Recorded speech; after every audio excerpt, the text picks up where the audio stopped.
इतने में भोजन की व्यवस्था हो जाएगी। भगवान ने कहा हो जाएगी। कर्ण ने कहा निकाल लो। भगवान बोले वाह तुम मर रहे हो, और यदि हमने तुम्हारे दांत निकाले उसी समय तुम मर गए तो हत्या हमें लगेगी। पाप का भागी बनाना चाहते हो? नहीं नहीं, ऐसा नहीं चाहिए, देना हो तो खुद निकाल करके दो। आज कर्ण ने पत्थर उठाया, पत्थर से दांत तोड़े और हाथ पर रख करके बोला लो महात्मा जी ये दांत ले लो। भगवान फिर भी ना माने।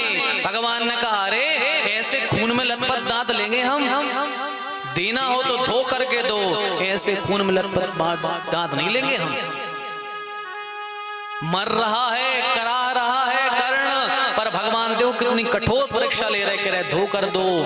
कर्ण ने कहा ठीक है, और कर्ण ने मां गंगा को याद किया, और गंगा को याद करके बोला कि मेरे दरवाजे से आज तक यदि कोई खाली ना गया हो तो उस दान की उस गंगा को सौगंध है कि वह गंगा आज मेरे समीप प्रकट हो जाए। और ज्यों कहा तो आज गंगा मैया प्रकट हो गई। कर्ण ने उसमें गंगा जल में दांत धोए और कहा लो महात्मन ये दांत ले लो। जब ये भगवान ने परीक्षा करने की देखी, महात्मा का भेष त्याग करके द्वारकाधीश सामने प्रकट हो गए। इतने प्रसन्न हुए कि कर्ण मांग क्या चाहिए आज तुझे? यदि जिंदगी मांगेगा तो जीवन भी तुझे दान दे देंगे, मांग क्या चाहिए? कर्ण ने देखा कि अरे द्वारकाधीश परीक्षा लेने आए थे। कहा सरकार हमारी परीक्षा लेने आए थे, आपको अपने दास पर विश्वास नहीं था। भगवान कहते मुझे तो विश्वास था पर संसार को विश्वास ना हो था, इसलिए मरते समय तुमने ये सिद्ध कर दिया कि तुम जैसा दानी ना हुआ है और ना होगा। भगवान बोले मांगो कर्ण क्या चाहिए? जो मांगोगे दे देंगे। कर्ण बोला सरकार जीवन भर दिया है, लिया नहीं। जीवन भर हमने दिया है, कभी लिया नहीं, और मरते समय हम लेकर के मरना नहीं चाहते, हमें कुछ नहीं चाहिए। सोचो भगवान सामने खड़े हैं, कर्ण ने मना कर दिया हमें कुछ नहीं चाहिए, ले जाओ आप, नहीं चाहिए। भगवान बोले कर्ण आज मैं प्रसन्न हूं, मांग ले, कुछ मांग ले, जो चाहेगा वो दे देंगे, मांग ले क्या चाहिए। जब भगवान ने जबरदस्ती करी, जबरदस्ती करने लगे भगवान, तो कर्ण कहता है मैंने जिंदगी बिताई प्रभु दान करते करते, अब मांग क्या मैं मांगूं प्रभु आज मरते मरते, अब मांग क्या मैं मांगूं प्रभु आज मरते मरते, अब मांग क्या मैं मांगूं प्रभु आज मरते मरते, अब मांग क्या मैं मांगूं प्रभु आज मरते मरते।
भगवान ने कहा कर्ण मांग क्या चाहिए।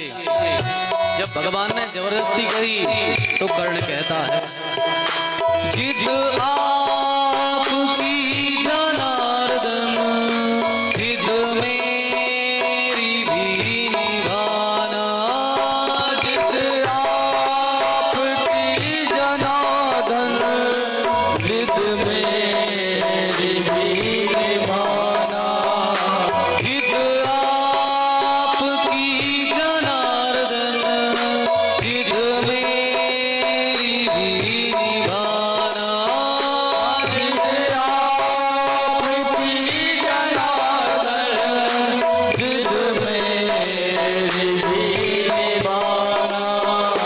कर्ण कहता है प्रभु यदि जिद कर रहे हो तो केवल एक चीज चाहिए। बोले क्या? जहाँ लास ना जली हो वहाँ कर्ण को जलाना, जहाँ लाश ना जली हो वहाँ कर्ण को जलाना। कर्ण कहता है प्रभु यदि कुछ देना चाहते हो तो केवल इतना वरदान दे दो कि जब मैं मर जाऊं तो मेरी लाश को ऐसी जगह जलाना जहां पर किसी की लाश ना जली हो, ऐसी जगह लाश जलाना। भगवान ने कहा ठीक है। भगवान ने तत्काल पृथ्वी को बुलाया और पृथ्वीपति ने पूछा, पृथ्वी तुम ही बताना, पृथ्वीपति ने पूछा, पृथ्वी तुम ही बताना। पृथ्वीपति ने पूछा, पृथ्वी तुम ही बताना, पृथ्वीपति ने पूछा, पृथ्वी तुम ही बताना। जहाँ लाश ना जली हो वहाँ कर्ण को जलाना, जहाँ लाश ना जली हो वहाँ कर्ण को जलाना। भगवान ने तत्काल पृथ्वी को बुलाया, कहा पृथ्वी ऐसी जगह बताओ जहां पर अभी तक लाश ना जली हो। पृथ्वी प्रकट हुई और पृथ्वी ने हाथ जोड़ लिए, कहा सरकार पृथ्वी में कहीं राई के दाने के बराबर भी जगह नहीं है जहां लाश ना जली हो। हर एक जगह लाश जल चुकी है, कहीं जगह नहीं बची जहां लाश ना जली हो।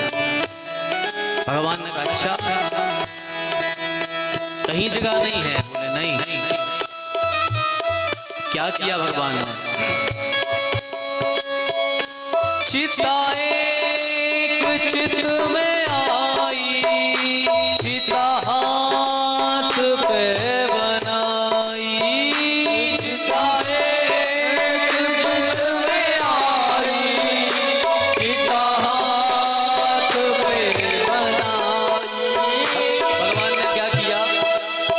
जब जगह ना मिली तो भगवान ने अपने बाएं हाथ पर चिता बनाई और बाएं हाथ पर चिता बना करके उस पर कर्ण को लिटाया और भगवान ने कर्ण का अंतिम संस्कार अपने बाएं हाथ पर किया। चिता एक चित में आई, चिता हाथ पे बनाई, चिता एक चित में आई, हाथ में बनाई। फिर कर्ण की लाश लेकर अपने हाथ पे जलाई, फिर कर्ण की लाश लेकर अपने हाथ से जलाई। भगवान ने कर्ण की चिता को अपने बाएं हाथ पर बनाया और बाएं हाथ पर भगवान ने कर्ण की चिता को जलाया। इसलिए पूजन पाठ में धर्म अनुष्ठान में बायां हाथ त्याज्य हो गया। पूजन पाठ में बायां हाथ उपयोग नहीं करते, दाहिने हाथ से उपयोग करते हैं। अशुद्ध हो गया हाथ। केवल भोजन करते समय हाथ बायां शुद्ध माना जाता है। आप देखना कभी साधु महात्मा की पंगत बैठी होए और भोजन करने बैठे होए, परसने वाला कोई ना हो, सामने पूरी रखी होए, तो महात्मा बाया हाथ से जूठी थाली नहीं छीते, गोद में रखे रहते हैं। और यदि पूरी चाहिए तो बाएं हाथ से उठाई और अपनी थाली में रख ली। बाएं हाथ से भोजन लेने पर वह भोजन अशुद्ध नहीं होता, वह जूठा नहीं माना जाएगा यदि बाएं हाथ से उठाया है और पहले बायां हाथ थाली में नहीं लगाया था। तो केवल एक जगह शुद्ध माना जाता है, भोजन करते समय बायां हाथ, बाकी पूजन पाठ में निषेध कर दिया।